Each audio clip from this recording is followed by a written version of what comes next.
बलोचिस्तान में दहशतगर्दी हमलों में जानों के नजराने पेश करने वालों को सलाम। शुहदा ने कमाल जुर्रत का मुजाहरा करते हुए मुल्क की दिफा यकीनी बनाया।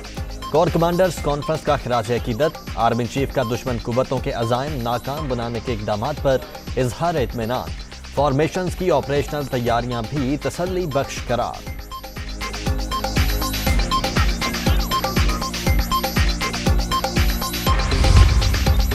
लॉन्ग मार्च से पहले ही कामयाबियां मिलना शुरू हो गईं। इस्लामाबाद पहुंचे तो सारा मुल्क हमारे साथ होगा।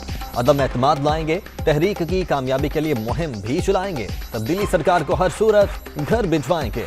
बिलावल भुट्टो की मुल्तान में ललकार। फैसल वावडा के बाद मजीद विकटें गिरने का भी दावा।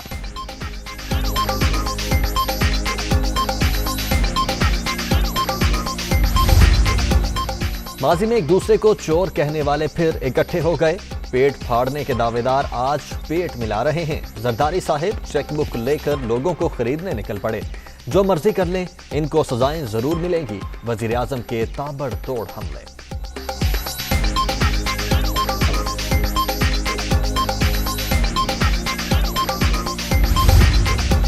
और तहरीक इंसाफ को बड़ा झटका। फैसल वावडा ताहयात नाअहल करार। कागजात नामजदगी जमा करवाते वक्त गलत हल्फनामा देने का इल्जाम। बतौर सेनेटर कामयाबी का नोटिफिकेशन वापस। इलेक्शन कमीशन का 2 माह में MNA की हैसियत से वसूल की गई तनख्वाह और तमाम मरात वापस करने का भी हुक्म। सुप्रीम कोर्ट से रुजू का हक भी होगा।